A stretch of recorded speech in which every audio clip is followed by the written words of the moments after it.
Top of the morning, lads. I saw this video and I had to comment. I had to do something. I'm getting ready to go for a run, but when I saw this clip, I said, you know what? I have to respond to this because I had something to say. So, jumping right in, here's a clip of Simon Jordan giving his assessment of Anthony Joshua's upcoming fight with Daniel Dubois. So, once we look at this, I'm going to dive in and point out the hypocrisies in the statement and show you the differences between how Simon Jordan critiques Anthony Joshua and, say, a Tyson Fury. So let's listen to what Simon Jordan had to say. For Anthony Joshua to win a world title again. And I wasn't alone in that, because most people, the orthodoxy, felt that the fire had gone out in Anthony's eyes, that he wouldn't go into the dark places that he might have to go into. Joshua's redeemed himself, and I was delighted that he put boxing back in the map the way that Fury didn't do with the Ngannou fight. Bang, get rid of the mixed martial art guy, as a boxer should do, with no disrespect to Ngannou. Dubois going to hit him back. Franklin didn't hit him back. Helenius didn't hit him back. Wallin didn't hit him back, and neither did Ngannou. Now, you're possibly going to say, but you know, it's because he didn't allow them to. I still think there's a possibility with the power that Dubois has. If he detonates one on Anthony Joshua, he's going to get PTSD. Absolutely. Listen, Daniel.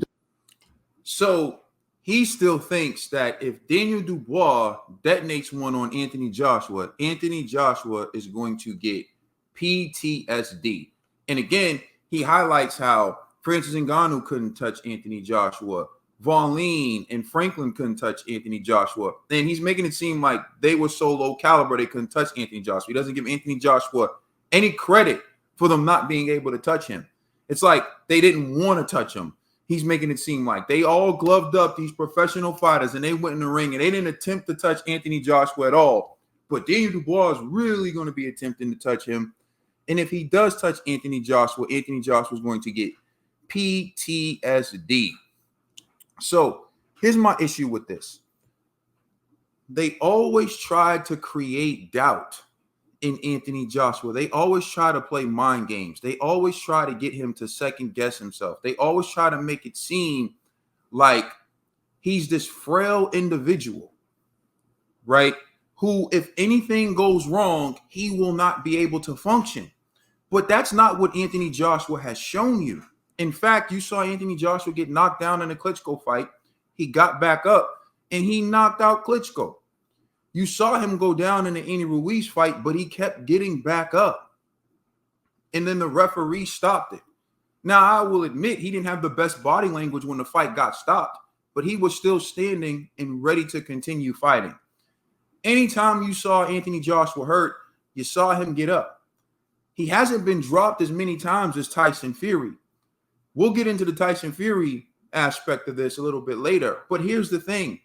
He thinks now that if Daniel Dubois hits Anthony Joshua, then Anthony Joshua is going to have PTSD now, and he's going to be worried about everything. But let's look at how he assessed Tyson Fury. When this video footage of Tyson Fury getting drunk, so drunk that he face plants onto the ground, surfaces around the internet. One, Talk Sports mad at the individual who recorded this, as if they wouldn't have been recording Tyson Fury if he was just walking. People record celebrities. That's what they do. In fact, people record celebrities when they get shot out in the street. People record them.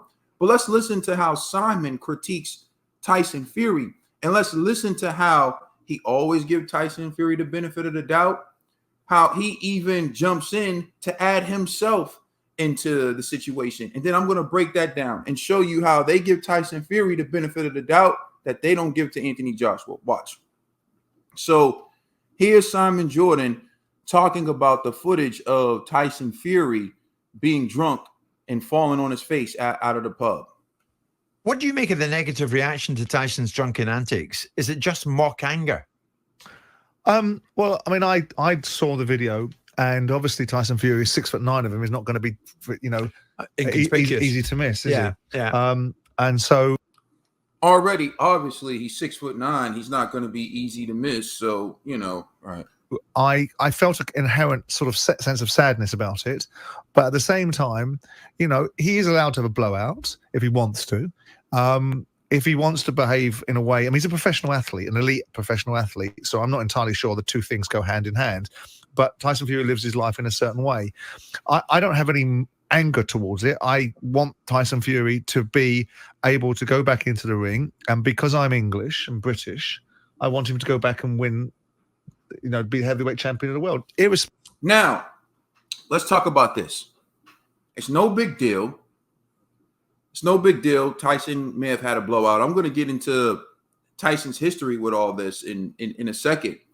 But I want Tyson Fury to go back and win the heavyweight championship of the world. Listen to this. Listen to what I'm about to say. Tyson Fury has been dropped several times. S.S. Cunningham dropped Tyson Fury. Deontay Wilder dropped Tyson Fury 4 times. Francis Ngannou, an MMA fighter making his professional debut, dropped Tyson Fury. And Usyk basically had Tyson Fury knocked out in the 9th round if it wasn't for the referee saving his bacon. He wants Tyson Fury to go back and win the championship. Now let's ask Simon Jordan, if Usyk lands an overhand right on Tyson Fury, will Tyson Fury get PTSD? Or in the 9th round when Usyk hit Tyson Fury, did he get PTSD from when Francis Ngannou hit him? And when Francis Ngannou caught Tyson Fury and he went down, was that PTSD from when Deontay Wilder hit him? And when Deontay Wilder hit him, was that PTSD from when S.S. Cunningham hit him? And he's probably been dropped more times than that. I'm just going off of the ones off the top of my head. My point is, Tyson Fury is allowed to get dropped all these times by fighters who aren't even as good as Vladimir Klitschko or Andy Ruiz, and they don't say stuff like this about Tyson Fury. He still believes Tyson Fury has a chance to go in there and beat Usyk. Dog, did you see what Usyk did to him? Usyk didn't do that to AJ. He beat AJ. He didn't have everyone watching like, oh my God, AJ is about to get knocked out in this round. I know people go to the 12th round of the first fight. I believe AJ looked gassed. Usyk was doing work on the ropes, but the fight was about to end. The fight was about to end. And we're talking about the 12th round, not the 9th round.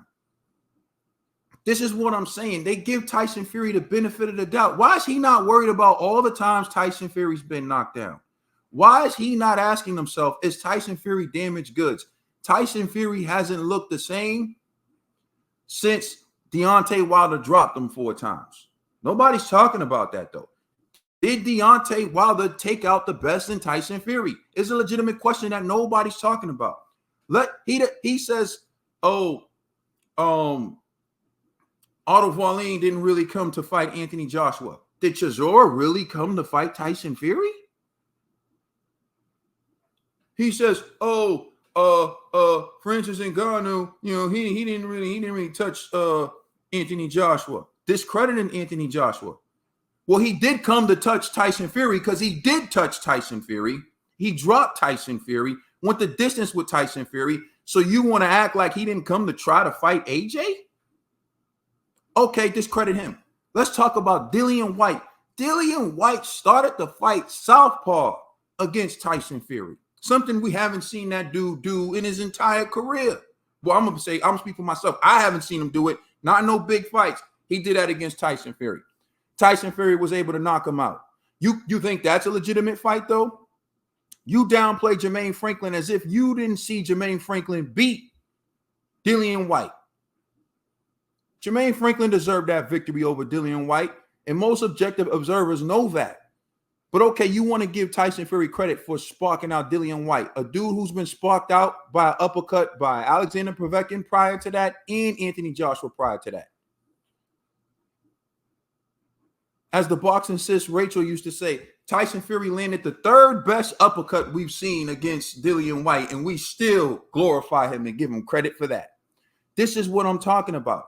He doesn't even question whether or not Tyson Fury can have PTSD, even when he sees Tyson Fury drinking and falling out on the floor. But let's keep listening to what Simon Jordan has to say. I'm sure he's going to become more objective in his assessments. Let's listen.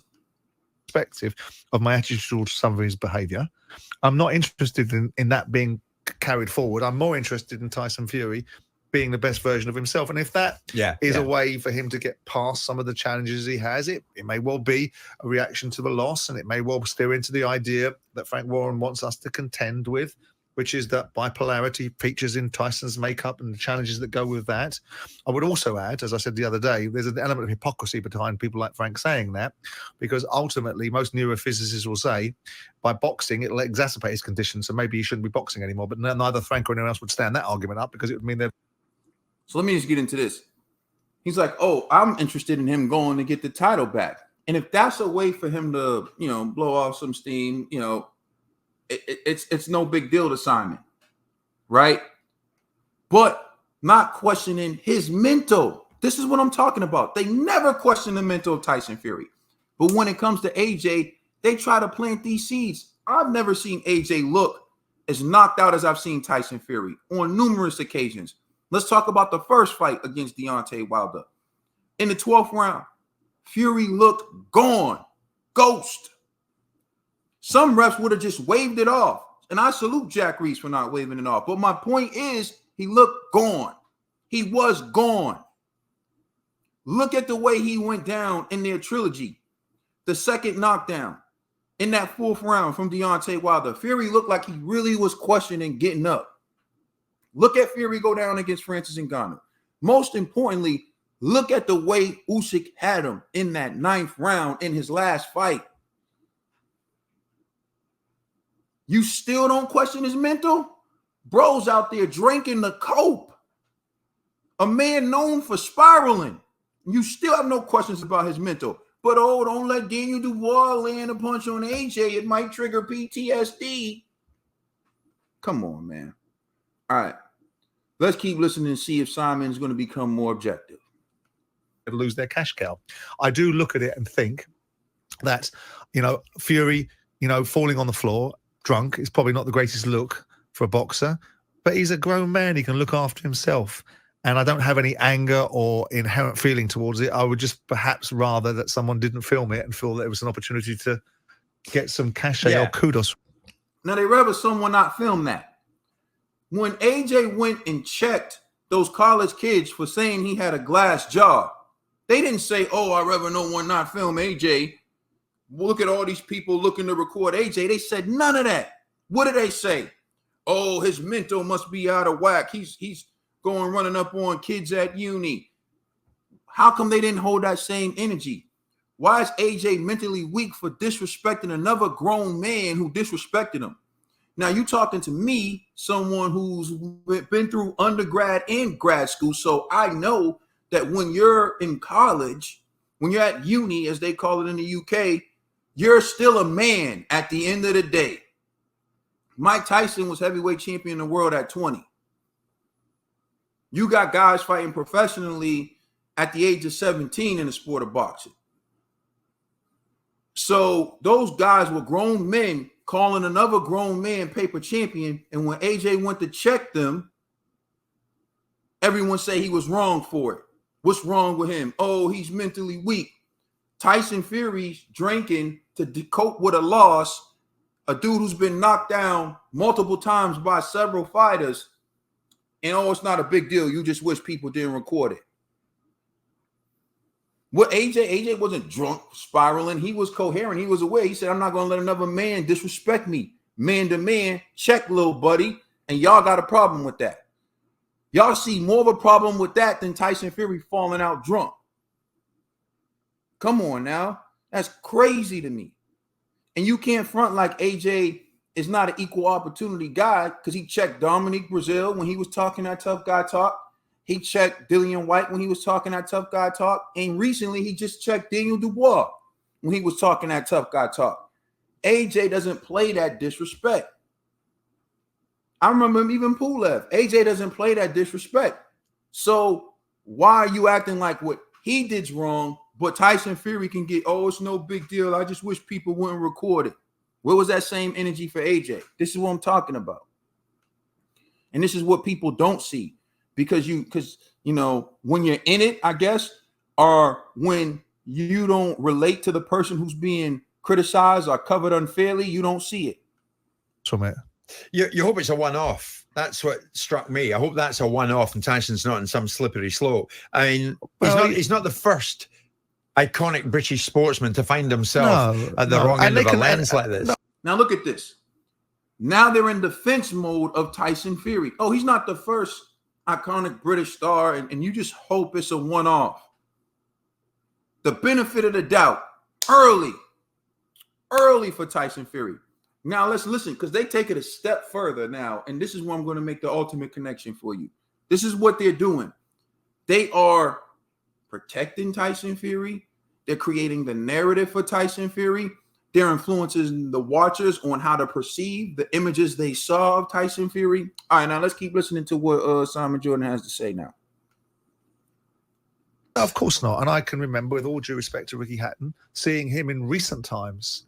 You know, I did a upfront video of him about 6 months ago. He's in Feinfettel. But I remember seeing him a couple of years ago in Manchester in not Feinfettel. And it was slightly alarming to watch someone in the kind of condition that Ricky was at the time. So now he wants to throw Ricky Hatton. So what he's trying to do is he's trying to take a beloved UK figure and say, well, if you're going to judge Fury, you got to judge this man. And we all love Ricky, and we've seen this happen with Ricky. So Ricky's not fighting. Ricky's not coming off of taking the worst defeat of his career. In fact, that happened years ago. You could pick one, Mayweather or Pacquiao. Both were probably really devastating to Ricky. I'd say Pacquiao because he still had a chance to revive his career in that fight, and it was one of the most devastating one-punch knockouts I've ever seen in the history in the sport of boxing. But his time was a long time ago, so you saw him a few years ago. Oh, well, he's retired. He's the one you should be giving the benefit of the doubt to, saying, oh, you know, hopefully this is a one-off, you know, no big. But the guy who's still active, the guy who's just lost a fight, the guy who was 400 pounds not too long ago, the guy who was like 400 pounds in 2018, the guy who was spiraling, who wanted to off himself, the guy who was using and abusing drugs and alcohol, that guy, you just want to wave that under the rug though, right? No big deal. But you want to go talk on Hatton, and come on, man. This is what I'm saying. But don't let AJ go check a grown man for disrespecting him. Oh, that's menacing behavior. Oh, right. Obviously, when you're a great sportsman and the pressures that go with it and the expectation and the disciplines, you find yourself perhaps, and Ricky was guilty of that on a number of occasions, and Fury's had his challenges in the past. I hope and I assume this is a moment in time where he's gone out, enjoyed himself, and probably had a little bit too much and wanted to blow off steam. Or it could be Tyson Fury playing possum with everybody, because you never know with a fella. Of course. You never. Oh, he's playing possum now. Oh, because you never know with Tyson Fury. He was faking being so drunk, he fell on his behind. He was faking being so drunk that the security guards in the pub were holding him up to walk him outside before he went outside and face planted. Oh, all of this was just carefully put together. Are you kidding me, man? Look at the delusion. Look at the excuses they're pulling out of their bullocks to help this guy. This is insane to me. But don't let AJ get hit by a right hand from Daniel Dubois now, because all the PTSD is going to come in. No worries of PTSD for Tyson Fury in this rematch with Usyk, though. They're very confident he can go in there and get the belts back from Usyk. All right.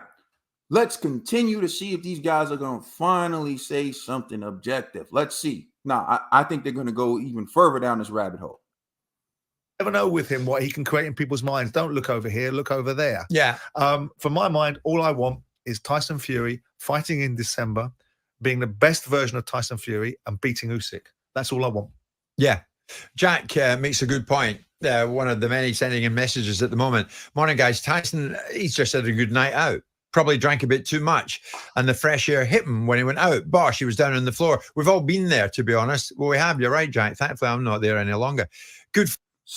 We've all been there before. No, we haven't. I've never been there. I've never been there, bruh. Sorry, we all haven't been there. Anthony Joshua hasn't been there. Haven't seen it. We've all been there. Look at, here's the hook, line, and sinker. Don't judge Fury because it's something we all do. We've all been there. So here's where I'm going to make this connection. If that is the case, why judge Anthony Joshua for getting hurt in a few fights? Because all fighters have been there, especially the guy they're talking about. Tyson Fury has been dropped several times in fights. I told you again, I saw him dropped by S.S. Cunningham, saw him dropped by Deontay Wilder 4 times. That's 5 times Tyson Fury has been dropped. And let me just tell you, S.S. Cunningham and Deontay Wilder on the smaller side of heavyweights.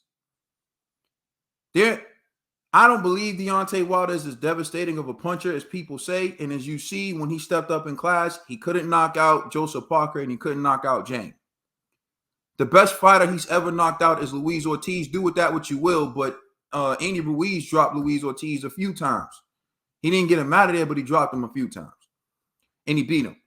So my thing is, I don't know how devastating of a puncher Deontay Wilder is, but really it doesn't matter.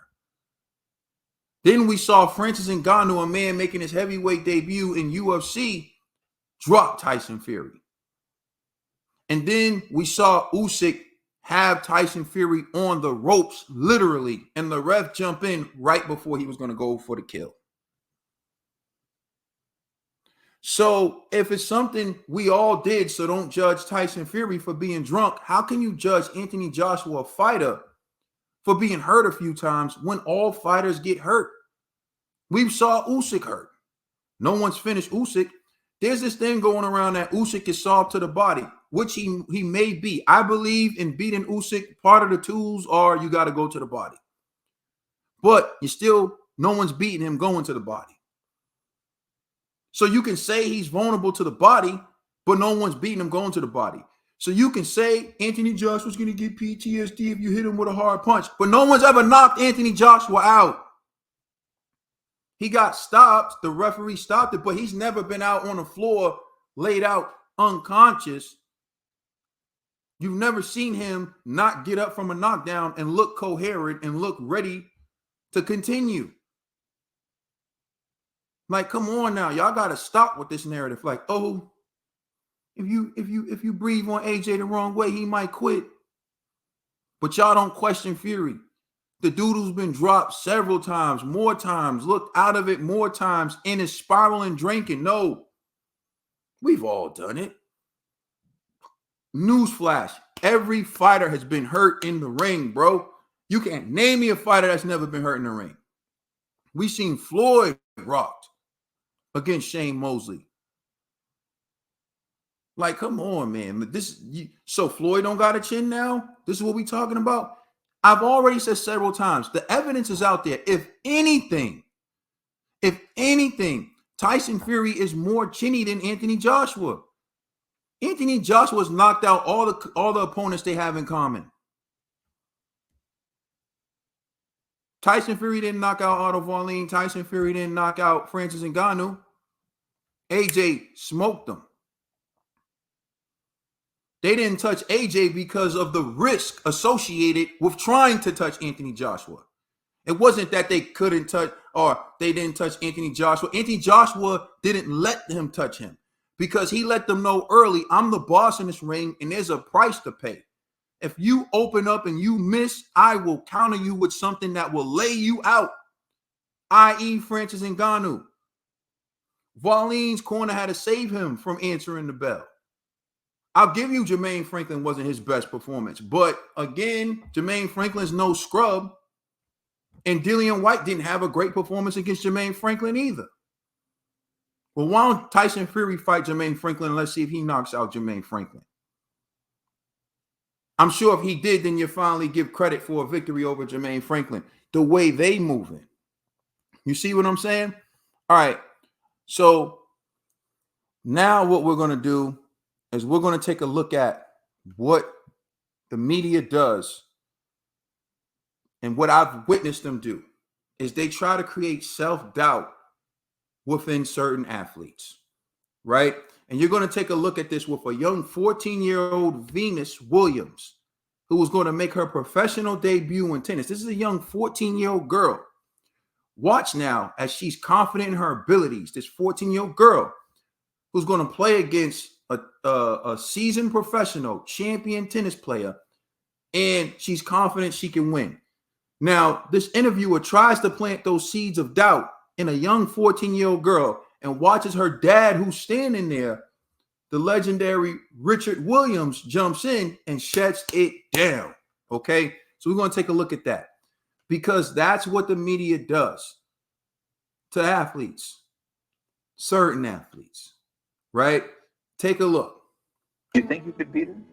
I know I can beat her. You know you can beat her.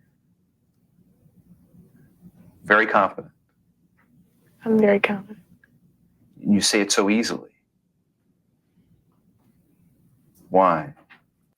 You say it so easily. Why? You're asking a 14-year-old why.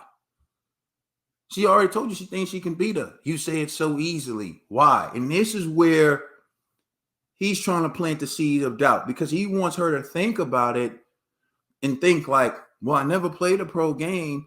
She's a champion. I'm, well, I won't say pro game. I never played at this level. Now he wants to plant the seeds of doubt in someone who's already confident they can compete. Now watch what her dad does. Because I believe it. Cut right here, if you don't mind. And let me tell you what. What she she said it with so much confidence the first time. But if you keep going on and on. Listen, we can't keep interrupting. I mean, if you want. You got to understand that you're dealing with an image of a 14-year-old child. And this child going to be out there playing when your old ass and me going to be in the grave. Yes. What I love about this is, do you see the confidence was unwavered, because her dad was there. She was just playing with her fingers because she knew her dad was going to check buddy. And you could see she knew that her dad believed in her. And that's all she needed. 14-year-old, her dad is law. She don't care about that man in that seat. She's too young to care about that man in that seat. But the older you get, the more you start to think about other people's opinions. At 14, all you know is your parents, your household, what they think. So in this moment, the voice she cares about the most is on her side riding. So she don't got a care in the world. And this is where the guy tried to silence him, like, oh, you can't keep interrupting. Yeah, I can. You're dealing with an image of a 14-year-old girl. Like, you need to chill out with these type of questions. Don't try to hurt her confidence. She says she's gonna win. That's it. So we're gonna continue. When she says something, we done told you what's happening. You're dealing with a little black kid, and let her be a kid. She done answered it with a lot of confidence. Leave that alone. What do you feel inside when you're... You see? I even told him she done answered it with a lot of confidence. Leave it alone. Leave that alone. He's talking about leave her confidence alone. Why are you trying to shake her confidence? And so this is what the media does out there to Anthony Joshua. They try to plant these seeds of doubt in him that he's not mentally tough. Then they question his ability. So if he goes in and knocks out an opponent, they say a knockout is not impressive. They say boxing skill is what matters, and Anthony Joshua doesn't have any boxing skill. So now he listens and he cares, so he wants to show he has boxing skill. If he goes out there and he shows boxing skill against Jermaine Franklin, they say, oh, he's lost his killer instinct. I don't think we want the old Anthony Joshua back. You keep setting impossible standards for Anthony Joshua that he can never live up to. Meanwhile, if Fury goes out there and has life and death with Otto Wallin, oh, the skill, the heart, the courage. AJ goes in there and knocks out Otto Wallin. Well, Otto Wallin really couldn't touch him, you know. Tyson Fury goes out there and fights Francis Ngannou as the WBC heavyweight champion of the world, and Francis Ngannou making his professional debut, has a stinker, loses On my scorecard and on the scorecard of many people watching the fight, they say, oh, he didn't take it seriously. We know that if Tyson was in better shape, he would have beat Francis Ngannou. How do we know that? Because that's not what I saw. So, again, erase what you saw because it wasn't the best Tyson Fury. Anthony Joshua gets in there and knocks the man out cold. Oh, well, Francis really didn't touch Anthony Joshua. As if Francis wasn't trying to, and AJ just sparked him out. As if Francis didn't go in there try to dominate the same way he did against Tyson Fury. It's just AJ got that pop, buddy. That's why Valine couldn't do what he did to Fury, to AJ, and that's why Francis Ngannou left in a box when he stepped in the ring with AJ.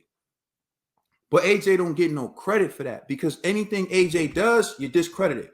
So it was sickening to me. I actually was on a channel. I won't say no names. The person said, "Oh, hey, you really think AJ fighting Francis Ngannou is a real fight? Oh, it's a sideshow." But it wasn't a sideshow when Fury did it. In fact, AJ fighting Francis Ngannou is actually more legit because of what Ngannou did against Fury. AJ had to save boxing. At least Simon Jordan was man enough to admit that. AJ had to save boxing. Let's not act like the media doesn't have different standards for AJ.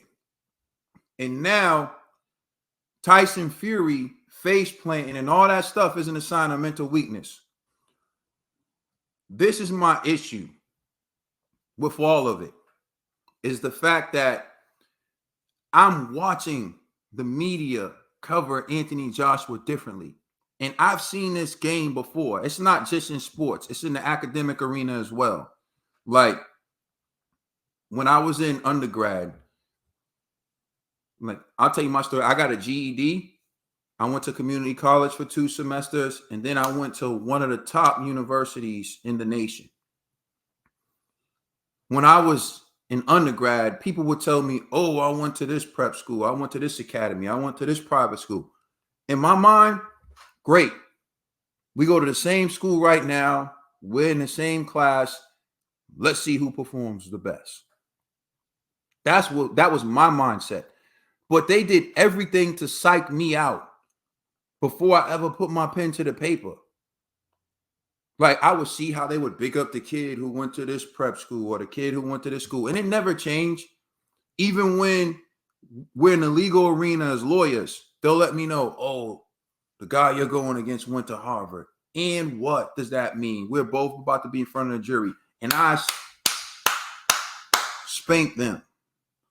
It doesn't matter. Because at the end of the day, it's about how you perform when the lights are on.